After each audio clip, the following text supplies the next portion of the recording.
যেমন সরকার আলম মুহাম্মদ রাসূলুল্লাহ সাল্লাল্লাহু আলাইহি ওয়াসাল্লাম তিনি সবথেকে সম্মানিত ব্যক্তি আর সবথেকে বেশি বিনয়ী ছিলেন আল্লাহ রাসূল সাল্লাল্লাহু আলাইহি ওয়াসাল্লাম। এর থেকে বিনয় এমন বিনম্র পৃথিবীতে আর কোনো দৃষ্টান্ত নাযিল নেই। তো সরকার আলমের বিনম্রতা বিনয়তা দৃষ্টান্ত তুলে ধরলে যে দিন রাতে রাত যাবে সরকার আলম নিজের জানের দুশমনদের সাথে যে বিনয়ের প্রকাশ ঘটিয়েছে এটা পৃথিবীর ইতিহাসে বিরল বিরল কি অসম্ভব। তো আল্লাহ রাসূল কি যারা সাজদায় গেলে ঘাড়ে গর্দানি মৃত অপকের নারী বলে রেখে দিয়েছে, রাসূলের সন্তান যারা শহীদ করেছে, রাসূলকে তায়েফের ময়দানে যারা রক্তাক্ত করেছে, রাসূলকে বিষে খাবার খাওয়ানোর মাধ্যমে রাসূলকে দুনিয়া থেকে বিদায় করে দেওয়ার যারা চক্রান্ত করেছে, ষড়যন্ত্র করেছে, কিন্তু তা সত্ত্বেও এই 13টি বছর মক্কি জিন্দেগিতে রাসূল তাদের জুলুম নির্যাতনে নির্যাতিত নিপীড়িত হয়েছে। আল্লাহ রাসূল কানে কাবার উদ্দেশ্যে তাওয়াফের উদ্দেশ্যে আসতে বাধাগ্রস্ত হয়েছে। কোন ক্রমে তাদের থেকে জুলুম নির্যাতন থেকে বাঁচা রাসূলের জন্য সম্ভবপরই হয়নি 13টি বছর পর্যন্ত। কিন্তু আল্লাহ পাক তখন সরকার আলমের মাধ্যমে সাহাবায়ে কেরামের প্রতি তাজা হত্যা বিলীন করার মাধ্যমে মক্কা বিজয় করে দেন।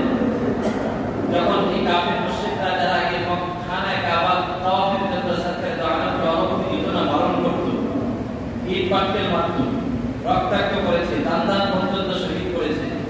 কিন্তু যখন এই মুশরিকরা পদ্ধতিটা জানতে পারলো মুহাম্মদ রাসূলুল্লাহ আবার এই বিজয়ী দেশে মক্কা নগরীতে প্রবেশ করতেছেন, এনাকে আমরা ঢুকতেই দিতাম না, সকলেই ভীত সন্ত্রস্ত, না জেনে মুহাম্মদ রাসূলুল্লাহ বিজয়ী দেশে মক্কা নগরীতে প্রবেশ করে আমাদের অবস্থা যে কি হবে, এই জন্য সকলেই ছিল ভীত সন্ত্রস্ত।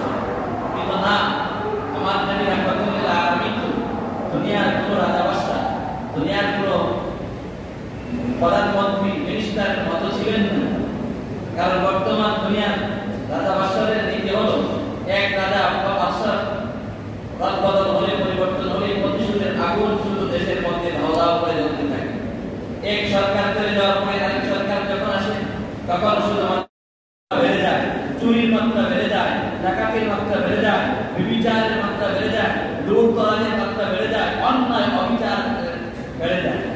কিন্তু মুহাম্মদ রাসূলুল্লাহ এমন ছিলেন না। গতানুগতিক নিয়ম অনুযায়ী মক্কার কাফের মুশরিকরা এমনকি ভীত সন্ত্রস্ত হওয়াটাই স্বাভাবিক ছিল। কিন্তু মুহাম্মদ রাসূলুল্লাহ সাল্লাল্লাহু আলাইহি ওয়াসাল্লাম বিশ্ব মানবতার দূত ছিলেন, তিনি তো বিষয়টা এমন ছিলেন না, বরং দম্পাই তার করার অবকাশ নেই, আমার হাতে সময় নেই। রাসূল সরকার আলম মক্কা নগরীতে যখন ঢুকলেন, বরং সকলকে ঠিক আবু সুফিয়ান রাসূলকে এমন কোন কষ্টের মাধ্যম ছিল না যে কষ্টগুলি দেওয়ার জন্য সে ষড়যন্ত্র করেন, এবং তার ছেলে অন্যান্য মুনাফিকরা অন্যান্য মুশরিকরা রাসূলকে এমন কষ্ট দেওয়ার কোনো পন্থা বাদ রাখে নাই যারা দেয় নাই। এই আবু সুফিয়ান ছিল এর মধ্যে অন্যতম একজন। কিন্তু আল্লাহ রাসূল ঢুকেই বলেছিলেন যেমন দাখালা দারা আবু সুফিয়ান ও হুয়া আমিন, যে ব্যক্তি আবু সুফিয়ানের ঘরে আশ্রয় নিয়ে প্রবেশ করবে সে নিরাপদ, যে মসজিদে হারামের মধ্যে প্রবেশ করবে সে নিরাপদ, সে অমুক জায়গায় প্রবেশ করবে সে নিরাপদ। আল্লাহ রাসূল তাদেরকে ব্যাপক আম একটা ক্ষমার ঘোষণা করে দিলেন। বরং যেই লোকটা ছিল রাসূলের সবচেয়ে বড় শত্রু, সেই লোকের ঘরে প্রবেশ করলে নিরাপত্তার গ্যারান্টি আর ঘোষণা রাসূল দিয়ে দিলেন। তাহলে কি বোঝা গেল? ওই লোকটাকে তো নিরাপত্তা দিলেন তো দিলেনই, বরং তার ঘর আর তার বাড়িটাকে নিরাপত্তার একটা আশ্রয় কেন্দ্র বানিয়ে দিলেন। এটা কতটুকু বিনয়ী হলে, কতটুকু বিনম্র হলে এতটুকু সম্ভব হয়, এটা আমার আপনার ভাষায় প্রকাশ করার মতো কোনো জবান আমার আপনার কাছে নেই। তো এটা ছিল আল্লাহ রাসূলের বিনয় আর নম্রতা। কাফের মুশরিকরা রাসূলকে গালি দিয়েছে, যেমন ইতিহাসে আল্লাহ রাসূলের সামনে এসে বলছে আসসালামু আলাইকুম, আসসালামু আলাইকুম, আসসালাম সামনে পড়ে মৃত্যু, মুহাম্মদ তোমার মৃত্যু ঘটবে, নাউযুবিল্লাহি মিন যালিক। আমরা যে আয়েশা সিদ্দিকা রাদিয়াল্লাহু তাআলা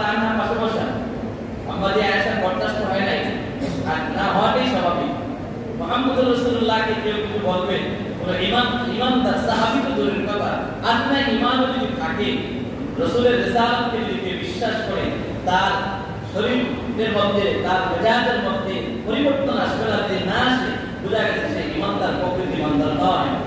আম্মা যে আয়েশা সিদ্দিকা রাদিয়াল্লাহু তাআলা আনহা তার প্রত্যুত্তরে আসসালামু আলাইকুম বলে তার প্রত্যুত্তর দিলেন আল্লাহ, এবং বলেন যে তোমার উপর মৃত্যু আসুক এবং সাথে সাথে তোমার উপরে আল্লাহর অভিসম্পাদ ধারণ বর্ষিত হোক। আল্লাহ রাসূল বলেন, আয়েশা একটু ধীরে, এত তাড়াহুড়া করো না, অর্থাৎ এমনটি বলো না। বলছে যেই লোকটা রাসূলের ধ্বংস, রাসূলের মৃত্যু কামনা করে বদ্ধ করতেছে, আর রাসূল তার জন্য বলতেছে রাখো, থামো, একটু ধীরস্থিরে করো, এটা কতটুকু বিনয় আনা। যাই হোক, এমন হাজারো ইতিহাস আপনাদের সামনে তুলে ধরা। খলিফাতুল মুসলিমিন একজন যারা আশারায়ে মুবাশশার বিল জান্নাত, জান্নাতের সুসংবাদ প্রাপ্ত সাহাবী আবু বকর সিদ্দিক, হযরত উমর, হযরত উসমান, হযরত আলী রাদিয়াল্লাহু তাআলা আনহু সহ অসংখ্য অগণিত সাহাবীদের জিন্দেগি, সাহাবীদের ইতিহাস তালাশ করলে, হাদিস এবং ঐতিহাসিকদের ইতিহাস তালাশ করলে দেখা যায়, তাদের জীবনী তালাশ করলে দেখা যায়, সাহাবীদের জীবনী পড়তে দেখা যায় যে তাদের নিজেদের কতটি বিনয়ী আর বিনম্র ছিলেন, তা ভাষায় প্রকাশ করার মতো। যেই আবু বকর সিদ্দিক রাদিয়াল্লাহু তাআলা আনহুর ব্যাপারে আল্লাহ রাসূল বলেন, লাকুনতু মুত্তাখিদান খলিলা গায়রা রাব্বি লাত্তাখাযতু আবা বকর। আল্লাহ রাসূল সাল্লাল্লাহু আলাইহি ওয়াসাল্লাম বলেন যে আমি যদি পৃথিবীতে আমার রব, আমার প্রকৃত প্রেমাস্পদ আল্লাহ পাককে ছাড়া অন্য কাউকে আমি প্রেমাস্পদ আর খলিল আর অন্তরঙ্গ বন্ধু বানাতাম, তাহলে লাত্তাখাযতু আবা বকর খলিলা, তার আমি আবু বকরকে আমার অন্তরঙ্গ বন্ধু বানাইতাম। যেই লোকটা সরকার আলম রাহমাতুল্লিল আলামিনের জীবন দশায় কোন মানুষ, কোন ব্যক্তি, দ্বিতীয় কোন মাখলুক, দ্বিতীয় কোন ব্যক্তি আল্লাহ রাসূলের জীবন দশায় তার আল্লাহ রাসূলের জানাজার নামাজ পড়াবার সাহস তো দূরের কথা, অনুমতিও পায় না, সুযোগও হয় না, কিন্তু একমাত্র ব্যক্তিত্ব হলেন হযরত সিদ্দিক আকবর আবু বকর সিদ্দিক রাদিয়াল্লাহু তাআলা আনহু রাহমাতুল্লিল আলামিনের জীবন দশায় রাসূল মুসল্লি হয়ে আবু বকরের ইমামতিতে নামাজ পর্যন্ত পড়েছেন এবং রাহমাতুল্লিল আলামিনের জায়গা আমাদের নামাজ পড়াইছেন। এটা একমাত্র সৌভাগ্য কার? হযরত আবু বকর সিদ্দিকের। ইসলাম গ্রহণের যুবকদের মাঝে সর্বপ্রথম মুসলমানদের পুরুষদের মাঝে যে ইসলাম গ্রহণ করেন, এই সৌভাগ্যটা হযরত আবু বকর সিদ্দিক অর্জন করেছেন। গারে সওরের মধ্যে যার প্রশংসা করে আল্লাহ পাক কোরআনে আয়াত নাযিল করেছেন, হ্যাঁ, ইদমা ফিল গার ওয়া ইয়াকুলু লিসাহিবি, আল্লাহ পাক কোরআনে আবু বকর সিদ্দিকের প্রশংসা করে যে আল্লাহর এই গারে হারার মধ্যে, গর্তের মধ্যে আল্লাহ রাসূলের সাথে একমাত্র দুইজনই ছিলেন, একজন হলেন রাহমাতুল্লিল আলামিন, আরেকজন হলেন সিদ্দিক আকবর রাদিয়াল্লাহু তাআলা আনহু। এই সাহাবা আল্লাহ রাসূল যখন আবু বকর সিদ্দিক পেরেশান হয়ে গেলেন, আল্লাহ রাসূলের যদি কোনো সমস্যা হয় যায়, বিপদের সম্মুখীন হয়ে যায়, আল্লাহ পাক আয়াত নাযিল করে দিয়েছেন, যে কথাটা রাসূল বলেছেন সেটা আয়াতে আল্লাহ রাসূল তার সাথীকে বললেন যে লা তাহজান ইন্নাল্লাহা মা'ানা, হে আবু বকর, হে আমার সঙ্গী সাথী, ভয় করো না, পেরেশানি করিও না, আল্লাহ পাক আমাদের সঙ্গে আছে। এমন বহু জিনিস, এমনকি যদিও সনদের ক্ষেত্রে, সনদের দিক থেকে একটু দুর্বলতা আছে, আরেকটি হাদিস দিয়ে আপনাদের সামনে পেশ করতে যাচ্ছি, কিন্তু সনদের ক্ষেত্রে দুর্বলতা থাকলে হাদিস কোনো দুর্বল না, রাসূলের কোনো কথাকে দুর্বল বলা আদৌ কি হবে না, উচিত নয়, অসম্ভব। রাসূলের কোনো কথা দুর্বল নয়, দুর্বলতা হয়তো বর্ণনাকারীদের দুর্বলতার কারণে তার বিধান দেওয়া হয় যে এই হাদিসটা সহিহ, এই হাদিসটা হাসান, এই হাদিসটা হাসান লিগাইরিহি, এই হাসানুন গরীবুন সহিহুন ইত্যাদি বিধান দেওয়া হয়। মুহাদ্দিসিন এবং উসুলিয়িন এর মূলনীতি নির্ধারক যারা আছে, হাদিসের মূলনীতি নির্ধারকদের ভাষায়, পরিভাষায় তাকে সহিহ বা বিভিন্ন ভাষায়, বিভিন্ন পরিভাষায় তাদেরকে ব্যক্ত করা হয়, সেটা ভিন্ন কথা, কিন্তু রাসূলের কোন কথাকে দুর্বল করা আদৌ সম্ভব না। বর্ণনাকারীদের দুর্বলতার কারণে, যেমন কথার কথা, ফখরে মানকালের বর্ণনা আর আমার বর্ণনা কি সমান হবে? কশিন কালেও না, তা ওনার সাথে কোনো তুলনাই চলে না। তাই আমার দুর্বলতার কারণে রাসূলের হাদিস কিন্তু দুর্বল হবে, আমার দুর্বলতা। সুতরাং এই হিসাবে রাসূলের হাদিস যদিও সনদের দিক থেকে একটু দুর্বল, আল্লাহ রাসূল বলেন কেউ যদি চলমান কোনো মৃত ব্যক্তিকে দেখতে চাও তো আবু কুহাফা ইবনে আবু কুহাফা, অর্থাৎ আবু বকর সিদ্দিকের বাবার নাম ছিল আবু কুহাফা, বা আবু কুহাফার পুত্র আবু বকরকে দেখো, সে হলো একজন চলমান মৃত ব্যক্তি, অর্থাৎ এত বিনয়ের সাথে চলতেন, এত নম্রতার সাথে চলতেন যে মনে হতো একজন মৃত ব্যক্তি চলতেছে। তো যাই হোক, আমি বলতেছিলাম আর করবেন। তাদের ওমর ফারুকের মতো গরম মেজাজের ব্যক্তি, তারপরেও খলিফাতুল মুসলিমিন অর্ধ পৃথিবীর তিনি বাদশা। আজকে তার বাদশা তো দূরের কথা, আমার মতো সলিমুদ্দিন কলিমুদ্দিন মেম্বার হয়, ওয়ার্ড মেম্বার হয়, তার সাথে যদি একজন ভালো সম্ভ্রান্ত ব্যক্তি সাক্ষাৎ করতে যায়, আপনারা আবার এখন আমার সাথে কিসের সাক্ষাৎ, আপনারা আবার এখন কিসের সংবাদ, বলে দাও এখন সাক্ষাৎ করতে পারবো না, বলে দাও এখন কথা বলতে পারবো না। একটা ওয়ার্ড কমিশনারও যদি হয়, তার অবস্থা হয় কেমন? আর খলিফাতুল মুসলিমিন ওমর ফারুক ছিলেন অর্ধটা পৃথিবীর বাদশা। তিনি তো রাতের অন্ধকারে ঘুরে ঘুরে বা মহল্লার অলিগলিতে তালাশ করতেন কোন প্রজারই কষ্টে আছে, কোন প্রজারই অনাহারে আছে, কোন সমস্যায় আছে। একদিনের ঘটনা তিনি ঘুরতেছেন, হঠাৎ এক তাঁবুর ভিতর থেকে কাছে যাওয়ার পরে দেখে আওয়াজ আসতেছে, গুনগুন আওয়াজ। আওয়াজটি কাছে যাওয়ার পরে দেখে একজন পুরুষ তাঁবুর দরওয়াজায় দাঁড়ান। জিজ্ঞাসা করছে, ভাই কেন এই ভিতর থেকে কি আওয়াজ আসতেছে? বলে, আমি আর আমার স্ত্রী শুনেছি খলিফাতুল মুসলিমিন ওমর খুব দয়ালু, খুব নাকি ভালো, ওনার সাথে সাক্ষাতের উদ্দেশ্যে রওনা হয়েছিলাম, রাতের অন্ধকারে পথ হারিয়ে এসেছি। আর এখানে আসার পরে আমার স্ত্রী ছিল অন্তঃসত্ত্বা, গর্ভবতী, এখন তার প্রসব বেদনা শুরু হয়েছে, এই জন্য সে ভিতর থেকে তাঁবুর ভিতরে কান্নাকাটি করছে। তো আচ্ছা ঠিক আছে, আপনি একটু অপেক্ষা করুন বলেই খলিফাতুল মুসলিমিন ওমর ফারুক বাড়ির দিকে রওনা দৌড়ে গেলেন। তিনি ঘরে গিয়ে স্ত্রীকে বললেন যে দ্রুত চলো, কাপড় চোপড় একজন মহিলা বিপদে অন্তঃসত্ত্বা প্রসব বেদনায় অস্থির হয়ে আছে, তোমার প্রসব করার যে সরঞ্জামাদি আছে সেগুলো নিয়ে চলো। আর ওমর ফারুক রুটি এবং তাদের খাবারের জন্য যে জিনিসগুলির ব্যবস্থা করা দরকার সেগুলো সঙ্গে করে নিয়ে স্বামী স্ত্রী চলে গেলেন। আর তারপর ভিতরে স্ত্রীকে পাঠিয়ে দিলেন, আর নিজে রুটি ব্যবস্থা করে তার স্বামীর হাতে তুলে দিলেন। এবং কিছুক্ষণ পরেই খলিফাতুল মুসলিমিনের স্ত্রী বললেন যে, হে আমিরুল মুমিনিন, আপনি তার সঙ্গীকে, তার স্বামীকে বলে দিন যে তার একটি পুত্র সন্তান জন্মগ্রহণ করেছে। এইমাত্র তাঁবুর ভিতর থেকে আমিরুল মুসলিমিনের আমিরুল মুমিনিন শব্দটা শুনেছে, ওই স্বামী ব্যক্তিটা দাঁড়িয়ে চমকে উঠলো যে আচ্ছা, আমিরুল মুমিনিন তো খলিফা ছাড়া কাউকে বলা হয় না,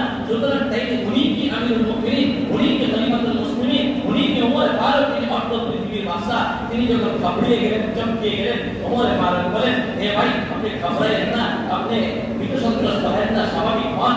আপনি আমার করণীয় ছিল বরঞ্চ আমি শুকরিয়া আদায় করি আপনারা যে আমার উপরে ইহসান করেছেন, যে আমার দেশের, আমার রাজ্যের একটা প্রজা বিপদগ্রস্ত আছে, আর আমি যদি সময় মতো আসতে না পারতাম, তা আল্লাহ যদি আসলে ময়দানে আমাকে জিজ্ঞাসা করতো, তাহলে আমার জবাব দিতে কোনো সুযোগ ছিল না, কোনো পথটা ছিল না। সেই জন্য আপনাদের ইহসান যে আপনাদের কাছে আমি আল্লাহ পৌঁছিয়ে দিয়েছেন, আর আপনাদের এই হেল্পটুকু করার সুযোগ আমি পেয়েছি। কিন্তু আজ আমার আপনার অবস্থা রাজা বাদশা তো দূরের কথা, সাধারণ থেকে সাধারণ যদি পদস্থ হয়, একটু উপস্থ হয় বা একটু পদবী হয়, আরে আমি আমার মতো খতিবিত আছে, বহু আছে যে দেখা যায় একজন সাধারণ কথা বলতে চাইবে, আর সময় এখন এই নাই সেই নাই, আমি মোল্লা বলেন, মৌলবী বলেন, মুফতি মুহাদ্দিস বলেন, মেম্বার চেয়ারম্যান এমপি মন্ত্রী বলেন, সর্বস্তরের অধিকাংশেরই হালত এখন এমন যে রাসূলের আদর্শের বিপরীত, খুলাফায়ে রাশিদিনদের আদর্শের বিপরীত, তাবিঈন, তাবেঈন, আইম্মা মুজতাহিদিনদের আদর্শের বিপরীত। কিন্তু আজ আমাদের অহমিকা, আজ আমাদের অহংকার, আজ আমাদের দাম্ভিকতা, আজ আমরা মনে করি যে আমি তো এই, আমি তো সেই, আমি তো এই পদের অধিকারী, আমি তো সেটা করবো। আরে রাহমাতুল আলামিন তো এক বুড়ি এসে বলতেছেন, হে ইয়া রাসূলুল্লাহ, আপনার সাথে ইলাইকা হাজা, আমার একটু আপনার কাছে একটু প্রয়োজন ছিল। আচ্ছা আল্লাহ রাসূল, ঠিক আছে, তুমি কি করো, ইংলিশে কি তলিবি, তুমি রাস্তাতে কোনো জায়গায় বসে পড়ো, আমি আসতেছি, তোমার সাথে সাক্ষাৎ করবো, তোমার কথা আমি শুনবো। বুড়ি মহিলা রাস্তার কিনারে দাঁড়িয়ে গেছেন। আল্লাহ রাসূল বলছেন যে, হ্যাঁ বলো মা, আপনি বলুন আপনার কি প্রয়োজন। আল্লাহ রাসূল যখন বুড়ি মহিলার কাছে মাথাটা ঝুঁকায় দিলেন, কানটা একটু বাড়িয়ে দিলেন, বুড়ি মহিলা তার প্রয়োজনগুলো বলেছেন। এটা ছিল রাসূলের বিনয়, যে একটা সাধারণ থেকে সাধারণ, তুচ্ছ নগণ্য থেকে নগণ্য একজন কোন মুমিন ঈমানদার মানুষ যদি চাইছে যে কথা বলবে, সাক্ষাৎ করবে, কোনো দ্বিধা ছিল না, কোনো বাধা ছিল না, কোনো বিপত্তি ছিল না, কোনো বিএস ছিল না, কোনো বডিগার্ড ছিল না, কোনো কিছুই ছিল না। রাসূল সরকারে তো আলম যে কোনো মানুষ তার সাথে সাক্ষাৎ করে, এমনকি রাসূলের আলাদা কোনো শান, আলাদা কোনো মান, আলাদা কোনো মর্যাদা দেখিয়ে তিনি চোখ কিনে নেওয়ার ইতিহাস কোনো হাদিসকে দেখাইতে পারবে না। কিন্তু আফসোস, আমার মতো আলেম হয়েও আর রাসূলের আখলাকে আমরা সুসজ্জিত করতে পারছি না। আমি আলেম হয়েও মনে করি যে আমি তো অনেক কিছু, আমি সাধারণ কাজ কেন করবো, আমি আলেম হয়ে মনে করি আমি মুখের সাথে কেন কথা বলবো না। আজ রাসূলের আদর্শের আওতাধীন পড়ে না, বরং রাহমাতুল আলামিন যখন চলতেন, ইদা মাসা আসহাবুহু আমামা, রাসূল সাল্লাল্লাহু আলাইহি ওয়াসাল্লাম আনাস রাদিয়াল্লাহু তাআলা বলেন, আল্লাহ রাসূল যখন চলতেন তখন তার সাথী সঙ্গীরা তার সামনে সামনে চলতেন। আজকে আমার অবস্থা তো এমন হলো যে আমি সামনে থাকবো, আমার পিছনে 10 জন 20 জন 50 জন আমাকে স্যালুট দিবে, আমাকে স্লোগান দিবে, আমার বরত্ব বর্ণনা করবে, আমার প্রশংসা করবে। আর এর মধ্যে বহু আছে অধীনস্থরা যদি উপরস্থদের প্রশংসা না করে তার চাকরি টিকে না, তার বেতন বাড়ে না, তার পজিশন বাড়ে না, তার প্রমোশন হয় না, সম্পূর্ণ রাসূলের আদর্শের বিপরীত না। সর্বমহলেই এই পরিস্থিতি। বিনয় বলে মনে করে দুর্বল না, দুর্বলতা নয়, সে পুঙ্গ নয়। কেউ যদি বিনয় আর তাওয়াজু দেখায় আপনি তাকে দুর্বল ভাবিয়েন না, তাকে পুঙ্গ ভাবিয়েন না, তাকে অসহায় ভাবিয়েন না, বরং আল্লাহ পাক বলেন সে পুঙ্গ নয়, সে নিজে কয় নিজে কয় তোমার দুর্বল নয়, বরং আল্লাহ বলেন ওয়া ইবাদুর রাহমানিল্লাযীনা ইয়ামশুনা আলাল আরদি হাওনা ওয়া ইযা খাতাবাহুমুল জাহিলুনা ক্বালু সালামা। রহমানের বান্দা তো তারা যারা জমিনে দাম্ভিকতার সাথে চলে না, বরং যারা বিনম্র হয়ে চলে, বিনয় হয়ে চলে, যারা বিনয় হয়ে চলে। এটা ভাবিও না যে সে দুর্বল, বরং যদি তোমার সাথে আল্লাহর বান্দা তো তারা, রহমানের প্রকৃত বান্দা তারা, তার সাথে কেউ ঝগড়া করতে চাইলেও সে বলে কালু সালামা। যাদের পুরো প্রভাবগুলোও যদি তার সাথে ঝগড়া করতে চায়, তার সাথে বিরোধিতা করতে চায়, তখন সে বলে যে কালু সালামা। রহমানের প্রকৃত বান্দাদের সে বলে ভাই আমি অশান্তি চাই না, আমি শান্তি চাই, আমি অশান্তি চাই না, আমি কি চাই? শান্তি চাই। তো শান্তি চাওয়া এটা দুর্বলতা নয়, এটা বন্ধুত্ব নয়, তার অসহায়ত্ব নয়। কিন্তু আজ সমাজ এমন হয়েছে বিনয় দেখায় তার কোন কোয়ালিটি নেই।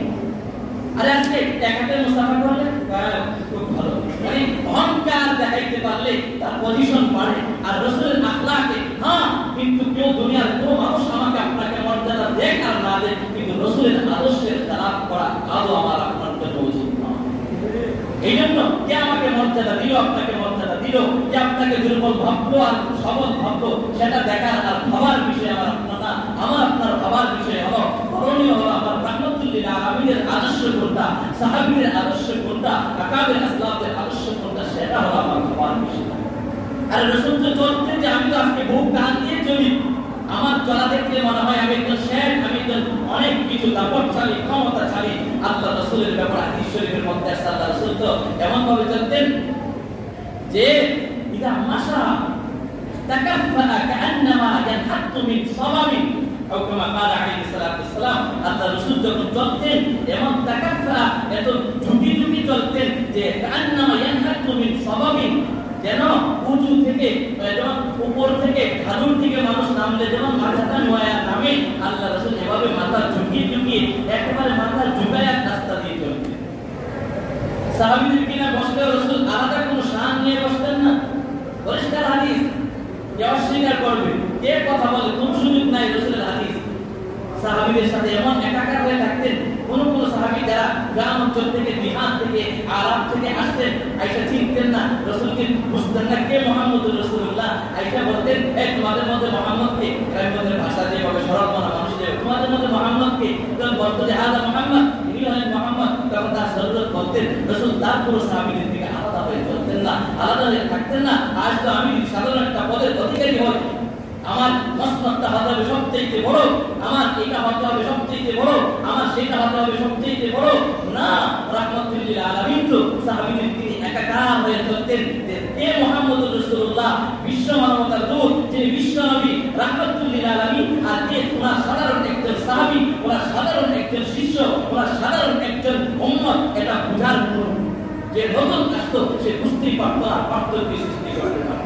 এমনকি সাহাবীরা যদি রাসূলকে নিয়ে হাঁটতেন আর তিনি রাসূল সামনে কোন সময় সাহাবীরা আদব দেখে পিছনে পড়ে যেতেন, কিন্তু রাসূল দাঁড়িয়ে যেতেন, দাঁড়িয়ে বলতেন তোমরা সামনে বাড়ো। রাসূল পিছনে হইতেন নতুবা তাদের ভিতরে ঢুকে পড়তেন, যেন রাসূলের আলাদা কোনো শান, আলাদা কোনো মান, আলাদা কোনো মর্যাদা যেন না।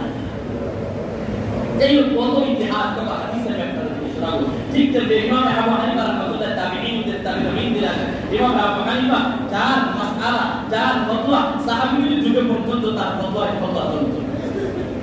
ইমাম আযম আবু হানিফা রাহমাতুল্লাহ আম্মা, উনি পৃথিবী বিখ্যাত ইমাম, ইমাম আযম, কিন্তু মাসআলা জিজ্ঞাসা করলে তৎকালীন যুগে তিনজন বয়স্ক আলেম ছিলেন, আবু হানিফা থেকে বয়স্ক। একজনের নাম হলেন জুরআ কাজ, আরেকজনের নাম হলেন ওমর সাদ গালিবান ওমর। ওমর ইবনে সাদ বাবার নাম ছিল ওমর, আরেকজন জুরআ। এই দুইজন বয়স্ক ছিলেন। তো আবু হানিফার মা মাসআলার দরকার লাগে আবু হানিফার কাছে জিজ্ঞাসা করছেন। পৃথিবী বিখ্যাত ইমাম যিনি, যার ফতোয়াতে সাহাবীর দুই ফতোয়া চলছে। এখন মা বলতেন, বাবা আমার একটা মাসআলার দরকার, ওই অমুকের কাছে নিয়ে চলো, দুই কাছে নিয়ে চলো। ইমাম আবু হানিফা উটনি ঠিক করতেন, উটনি ঠিক করে তখন তিনি ইমাম মানে অর্থাৎ উনি তখন দরস দেন গোটা পৃথিবীতে এই ইলমে হাদিসের ইলমে ফিকহ খেদমতে নিয়োজিত মানুষ তাকে চিনে, সম্মান মর্যাদা আসলে বসে গেছেন। রাস্তা দেখলেই ছাত্ররা শিষ্যরা আদব ইহতিরাম করে। কিন্তু মা যখন মাসআলার কথা বলতেন, আমার মাসআলার দরকার, অমুকের কাছে নিয়ে চলো, তখন মা যেতে উটনি ঠিক করে বসাইতেন আর লাগাম টেনে টেনে আবু হানিফার সামনের দিকে যাইতেন। রাস্তাঘাটে মানুষ দেখলেই ওনাকে সম্মান করতেন। তো আবু হানিফা চুপচাপ মাথা নিচু করে ভাবতেন, মাকে নিয়ে যাইতেন। যাইয়া ওই দুই আলেমের যে আলেমের কাছে যেদিন বলতেন, দরওয়াজা যায় নক করতেন, আসসালামু আলাইকুম, আমার আম্মা আসছে, আপনার কাছে একটা মাসআলা জিজ্ঞাসা করবেন। এমন বহু সময় হতো যে ওই যে আলেম, বয়স্ক আলেম, তিনি ইমাম আবু হানিফার সাথে তুলনায় চলে না। তখন অনেক মাসআলা যখন মা জিজ্ঞাসা করতো, তখন ওই আলেম দুইজনের কোনো একজন অনেক সময় মাসআলা জানা না থাকলে আবু হানিফার কাছে যায় কান্না লাগায় বলতেন, মাসআলার উত্তর দাদা আপনি তো হুজুর আপনি দিতে পারেন, কিন্তু আপনারা মত আমাদের কাছে আসে বাকি মাসআলার সমাধানটা তিনি কানে কানে যখন বলতো, ইমাম আবু হানিফা আস্তে আস্তে বলে দিতেন। বলে দেওয়ার পরে মাকে আবু হানিফার থেকে মার সামনে মাসআলার উত্তর যাই না, আমার একটু উচ্চ আওয়াজে বলে দিতেন যে জি এই মাসআলাটা হলো এই। কিন্তু এরপরে ইমাম আবু হানিফা কত বিনয়, কত বিনম্র, মাকে কোনোদিন বলে না। একটা হলো মার আত্মবিশ্বাস যার প্রতি, সেটার প্রতি খেয়াল করছেন, মার আদবের প্রতি খেয়াল করছেন, মা আর নিজের আমিত্বটাকে মিটাইয়া দিচ্ছেন এমন ভাবে যে যারা বলতে পারতেন আমার মতো ছবি করতে হইলে বলতেন, আম্মা তুমি আমার মাস্টার জায়গাও না, আর তুমি আমার কাছ থেকে সারা দুনিয়ার মানুষ মাস্টার জায়গা, আর তুমি যে অমুক জায়গা আবার আমার সাথে নিয়ে আসো, তুমি পাইলাটা কি? বরং আবু হানিফা নিজে এমন ফিল করেছে যে মা মাস্টার জানতে যদি ওনার চাইতে অনেক নগণ্য হয় নিয়ে বলতেন, তার কাছে দিয়ে দিতেন। এটাকে বলা হয় বিনয়, এটাকে বলা হয় বিনম্রতা। আরে সৈয়দ আহমদ কবির রিফাঈ, যার কথা আপনারা অনেকেই জানেন, সৈয়দ আহমদ কবির রিফাঈ রাহিমাহুল্লাহ তাআলা আল্লাহ রাসূল এমন এক আশিক পৃথিবীতে ছিলেন, তার দৃষ্টান্ত বিরল এক দৃষ্টান্ত। যিনি যতদিন পর্যন্ত খানায়ে কাবা রওজায়ে আতহারে যেতে পারে না, ততদিন পর্যন্ত শুধু আল্লাহর কাছে শুধু ফুল কাটতেন আর বলতেন রাসূলের ইশক আর প্রেমে বলতেন, প্রতিদিন আল্লাহ আমাকে দ্রুত রাসূলের রওজার কাছে নিয়ে যাও, তোমার খানায়ে কাবার কাছে নিয়ে যাও। বিভিন্ন কবিতা আবৃত্তি করতেন, বিভিন্ন কিছু লিখতেন, বিভিন্ন কিছু বলতেন। এরপরে একদিন ঘটনা, আল্লাহ পাক যিনি তৌফিক দিয়েছেন, গেছেন রওজায়ে আতহারের সামনে গিয়ে তিনি একটা আরবি কবিতা পাঠ করছেন। সময় অল্প, আরবি কবিতাগুলি পাঠ করে এই বলেই দিতেছেন যে হে আমার প্রেমাস্পদ ইয়া রাসূলুল্লাহ, আমি তো এতদিন যতদিন পর্যন্ত আপনার এই রওজার পাশে আমি আসতে পারি না, আমার সুযোগ হয় না, ততদিন আমি যেখানেই থাকতাম আমার রূহটাকে এই রওজায়ে আতহারের সবুজ গম্বুজে আমি সেখান থেকে পাঠিয়ে দিতাম। আর আমার রূহটা, আমার দিলটা, আমার হৃদয়টা আপনার সান্নিধ্য, আমার রূহ যেন এখানে আসতো, আইসা যেন আমার হৃদয়টা পড়ে থাকতো মদিনায় রওজায়ে আতহারে, আমি পড়ে থাকতাম এক দেশে, আর আমার দিলটা, আমার মনটা পড়ে থাকতো রওজায়ে আতহারে। আমি মনে করতাম এই রওজায়ে আতহারে আমার দিল রাসূল থেকে সুবত নিয়ে আসে, রাসূল থেকে বরকত নিয়ে আসে, মদিনা ঘুরে আসে, খানায়ে কাবা জিয়ারত করে আসে, তাই এই বলে বলে মনকে তৃপ্তি দিতাম। কিন্তু আজ যেহেতু ইয়া রাসূলুল্লাহ এতদিন তো এইভাবে মনকে ভালোভাবে তৃপ্তি দিয়েছি, সান্ত্বনা দিয়েছি, আজ যেহেতু আপনার রওজায়ে আতহারের পাশে আল্লাহ পাক আমাকে দাঁড় করিয়ে দিয়েছেন, ইয়া রাসূলুল্লাহ একটু অনুগ্রহ করে আপনার একটা হাত মোবারক একটু বাড়িয়ে দেন, আমি আপনার হাতটাকে একটু চুমো দিয়ে, আগে তো হৃদয় পাঠিয়ে দিতাম, হৃদয়কে সান্ত্বনা দিয়ে বলতাম রাসূলের হাত চুমো দিয়ে এসেছে, তা আমার মনে মনে আমি আমার হাতকে চুমো দিতাম। আজকে যেহেতু আমি এখানে চলে আসছি, আল্লাহ আমাকে নিয়ে আসছেন, আপনার হাত মোবারক একটা যদি বের করে দিতেন, আমি আপনার হাত মোবারক একটু চুম্বন করতে পারতাম। আল্লাহ পাকের ইতিহাসের কিতাব সাক্ষী যে তখন যারা উপস্থিত ছিল রাহমাতুল লিল আলামিনের এমন আশিক ব্যক্তি বলছে, সঙ্গে সঙ্গে রাহমাতুল লিল আলামিনের হাত মোবারক বেরিয়ে আসছে। ইতিহাসে লেখা আছে তখনকার সময় যারা উপস্থিত ছিল সকলেই ওইখানে উপস্থিতরা রাহমাতুল লিল আলামিনের হাত মোবারক দেখতে পাচ্ছে। রিফাঈ তখন নিজে হাত মোবারকে চুম্বন করেছে। সেই ব্যক্তিটা এত মর্যাদার অধিকারী হলো, গোটা আরব নগরীতে সকলে তার মর্যাদা দিয়ে এমন এক আশিক রাসূল যার জন্য রাহমাতুল লিল আলামিন হাত পর্যন্ত বের করে দিয়েছেন। এখন ওনার দিলে আসা হয়নি, এখন তো আমার দিল অহংকার তৈরি হয়ে যায়। এই জন্য নিজেকে বিলীন করার জন্য, নিজেকে দমন করার জন্য, অহংকার মুক্ত করার জন্য আহমদ কবির রিফাহি রাহিমাহুল্লাহ মসজিদে নববীর দরওয়াজার চৌকাঠে শুয়ে পড়লেন আর মুসল্লিদেরকে বলে দিলেন, এই মুসল্লিরা, আমার দিলে যদি এই কথা চলে আসে যেন আমি আমার ভিতরে অহংকার না আসে যে তুই তো এত মর্যাদাশালী, তোর ডাকে রাসূল সাড়া দিয়ে হাত মোবারক বের করে দিয়েছিস আর তুই চুম্বন করেছিস, এই কথা যেন আমার দিলে না আসে, এই জন্য তোমরা সকলে আমার পিঠের উপরে পা রেখে রেখে মসজিদ থেকে বের হবে। এই পরিমাণ বিটাইছেন কিন্তু এই জন্য আল্লাহ রাসূল বলেন না, মান তাওয়াদা লিল্লাহ রাফাআহুল্লাহ, বিটাই আল্লাহ পাক তাদেরকে উঁচু করে দিয়েছেন। কিন্তু আজ আমরা বিটাইতে জানি না, বলতেও জানি না।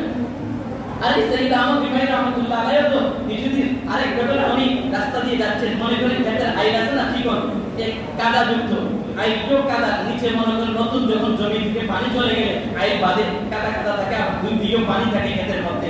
এখন একটা কুকুর আসতেছে সামনের দিক থেকে আর রিফাহি রাহমাতুল্লাহ আলাইহি যাচ্ছে এই দিক থেকে, উল্টা দিক থেকে দুইজন। এখন মুখোমুখি হওয়ার পরে কুকুর রিফাহি রাহমাতুল্লাহ আলাইহির কথা অহংকার করে না যে কুকুর যদি নেমে যেত, কারণ তার তো কোনো নামাজ রোজা নাই, আমি নামলে কাপড় ধুলি না পাক হবে, ময়লা হবে, সে যদি নেমে যেত, কিন্তু মনে মনে এই ধারণা করতেছে সে নামে না কেন, আমি নামতে হবে। আল্লাহ পাক কুকুরের জবান খুলে দিয়েছেন, কুকুর বলতেছে, রিফাহি, সাইয়েদ আহমদ কবির রিফাহি, তুমি আমাকে নগণ্য ভাবতেছো আর তুমি তোমাকে ভালোভাবে তুমি নামতেছো না আর আমি যেন নেমে যাই। হ্যাঁ, তুমি ভাবতেছো মনে মনে যে তোমার কাপড়টা ময়লা হয়ে যাবে, আরে তোমার কাপড় ময়লা হলে, তোমার শরীরের চামড়া ময়লা হলে পানি দিয়ে ধৌত করলে পরিষ্কার হয়ে যাবে, পরিচ্ছন্ন হয়ে যাবে, পাক হয়ে যাবে। হে রিফাহি, তোমার অন্তর যদি ময়লা যুক্ত হয়ে যায়, দুনিয়ার পানি, কোনো পানি দিয়ে ধুইলেও তোমার অন্তর পরিষ্কার হবে না। তখন রিফাহি রাহমাতুল্লাহ আলাইহি সঙ্গে সঙ্গে কুকুরকে রাস্তা দিয়ে নিজে জমিনে নেমে গেলেন, কাদার মধ্যে নেমে গেলেন। কারণ দুনিয়ার কাপড় শরীর পরিষ্কার পানি দিয়ে, সার্ফ এক্সেল দিয়ে, পাউডার দিয়ে, সাবান দিয়ে পরিষ্কার করা যাবে, কিন্তু অন্তর যদি অপরিচ্ছন্ন হয়ে যায় তাহলে দুনিয়ার কোন সাবান, পাউডার আর পানি দ্বারা পরিষ্কার করা যাবে না। এটা ছিল বিনম্রতা।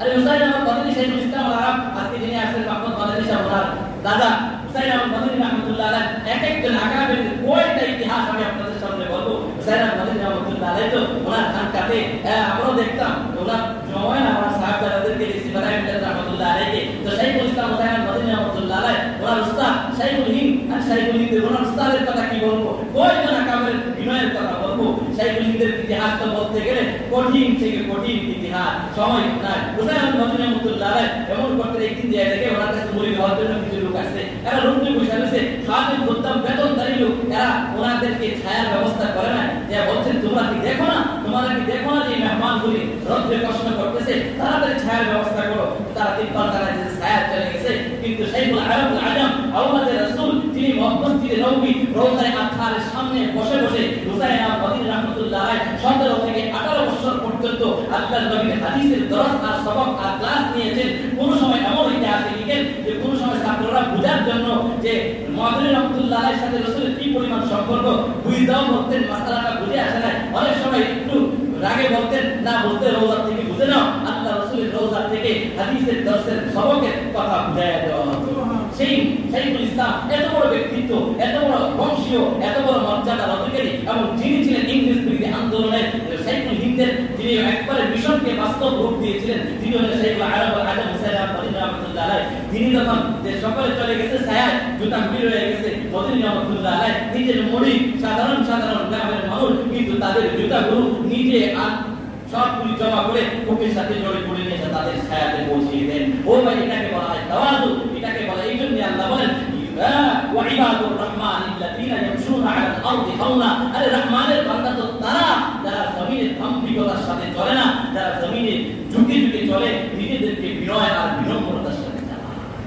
শুধু এমন না, কত এই হুসাইন আহমদ মাদানী শাইখুলের বাড়িতে একটাই টয়লেট, চাকার টয়লেট ছিল, তখন উনি ছিল একবার ইংরেজ বিরোধী আন্দোলনের সেনাপ্রধান। তো ওনার বাড়িতে মেহমান আসতো, টয়লেটটা টাঙ্কিটা ভরপুর হয়ে যেত, দুর্গন্ধ ছড়াতো। শাইখুল ইসলাম হুসাইন আহমদ মাদানী রাদিয়াল্লাহু তাআলা রাতের পকরে 2টার সময় বালতি উল্টি নিয়ে ওই টাঙ্কিটা প্রতি রাত্রে বালতি ময়লা করে, টাঙ্কির ময়লা মাথায় করে নিয়ে জঙ্গলায় ফেলে দিয়ে আসতেন, কিন্তু সকালবেলা দেখা যায় আবার পরিষ্কার সুগন্ধি। একদিন দারুল দেওবন্দের উস্তাদ আল্লামা আব্দুল জলিল সাহেব রাহমাতুল্লাহি আলাইহি, তিনি ভাবলেন যে এই কাজটা করে সেটা আমাকে দেখতে হবে। প্রতিদিন বলে যায়, আবার সকালে দেখা যায় পরিষ্কার এই কাজকে করে। একদিন রাতের অন্ধকারে আড়াল থেকে তিনি দেখতে পায় জানেন যে হুসাইন আমার মদনীর মতো ব্যক্তি শাইখুল আলম আল আজাব যে ব্যক্তিটা, সেই ব্যক্তিটা ভাতৃ কোরআন নিয়ে সরঞ্জামাদি নিয়ে যাচ্ছে, সামনে দাঁড়িয়ে পড়ছেন, বলছে হুসাইন মদনী বলেন ভাই আমার এই গোপন কথা আপনি কারোর কাছে বলবেন না, কারণ আমার উস্তাদজি এবং শাইখুল হিন্দের বাসায় এমন ব্যবস্থাপনা নাই যে কয়েকটা বাথরুমের ব্যবস্থা করবে, এই জন্য আমি কি করে দিই মহিলাগুলি রাতের অন্ধকারে পরিষ্কার করে দিই। এত মর্যাদার অধিকারী না, গোটা পৃথিবী যার নাম শুনলে ইংরেজ ব্রিটিশরা যার আন্দোলনের মুখে পড়ে শাইখুল হিন্দ এবং হুসাইন মদনীর আন্দোলনের মুখে পড়ে উপমহাদেশ থেকে পলায়ন করতে যারা বাধ্য হয়েছে সেই ব্যক্তিত্ব হলেন হযরত শাইখুল হিন্দ মাহমুদ হাসান দেওবন্দি এবং হুসাইন আহমদ মদনী রাদিয়াল্লাহু তাআলা। সুন্নিদের বিরুদ্ধে আন্দোলন তিনি এমন ভাবে করেছিলেন, উনি বলেছিলেন আমার উস্তাদের মিশন দেখে যাওয়া, এই মিশনগুলি বাস্তবায়ন করতে গিয়ে ইংরেজ বিরোধী আন্দোলন করতে গিয়ে আমাকে যদি ইংরেজ আমি হুসাইনকে জ্বালিয়ে পুড়িয়ে ছাই করে দিই, আমার ছাইগুলিকে আটলান্টিক মহাসাগরে নিক্ষেপ করে দেয়, আমি আল্লাহর কাছে এই কথা আশাবাদী থাকবো, ওগো আল্লাহ আমি হুসাইনের এই ছাইগুলি থেকেও ইংরেজ বিরোধী আন্দোলনের আওয়াজ তুমি তুলে দিও। এই ছিল তাদের, এরকম ভাবে নিজেদেরকে পিটাইছেন, এমন ভাবে পিটাইছেন। আরে বাথরুমের টয়লেট ট্রেনের ভিতরে হিন্দু মানুষ গেছে, শাইখুল ইসলাম হুসাইন মদনী রাহমাতুল্লাহ তখন ট্রেনের টয়লেট তো ভালো থাকে না, অপরিষ্কার দেখে চলে আসে পাশের সিটের ঠিক হিন্দু লোকটা হুসাইন মদনীর নাম শুনলে তেলে বেগুনে জ্বর উঠতো, কান বন্ধ করতো, সেই লোকটা এসে বলতেছে টয়লেট তো बहुत गंदा है, बहुत खराब क्या हुआ है, पता नहीं लोग किसे इस्तेमाल करते ही हैं, तो ठीक है। तो मदनी रहमतुल्लाह अलैह पाशे सीट থেকে উঠে গেলেন, ওই ওয়াশরুমে গেলেন, যে নিজ হাতে এই টয়লেটের ময়লাগুলো পরিষ্কার করলেন, পরে নিজের কাছে আপদ যেটা ছিল একটু হালকা ছিটিয়ে ছিটিয়ে দিয়েছেন। আরে বলে ভাই आप कह रहे हैं कि टॉयलेट गंदा है, मैं तो अभी इस्तेमाल करके आया हूं, बहुत साफ सुथरा है। आप कह रहे हैं गंदा है और मैं तो अभी इस्तेमाल करके आया हूं, बहुत साफ सुथरा है। तो नहीं मैं तो आगे आया हूं, नहीं मैं अभी इस्तेमाल करके आया हूं। तो कैसे যাওয়ার পরে তো দেখলো পরিষ্কার পরিচ্ছন্ন সুগন্ধি ছড়াচ্ছে, ওই হিন্দু লোকটা চিন্তা করলো আমি আসার পরে তো আর দ্বিতীয় কোনো লোক ঢুকে নাই, একমাত্র এই ভদ্রলোকটাই ঢুকছে। ঢোকার পরে সে ওয়াশরুমের কাজ সেরে এসে জিজ্ঞাসা করলো আপনার নাম কি? বললাম আমার নাম হুসাইন। তো আপনি করেছেন? না আপনি বলেন আমি তো গেছি মাত্র, আমি গেছি পরে ওনাকে বলছে যে দেখেন আমি আপনার অনেক বিরোধী ছিলাম, কিন্তু আপনি যদি সেই ব্যক্তি হন, আপনি একজন ফেরেশতাতুল্লাহ ব্যক্তি, সুতরাং আপনি আমাকে মাফ করে দেন। সঙ্গে সঙ্গে কালিমা পড়ে মুসলমান হয়ে গেলেন।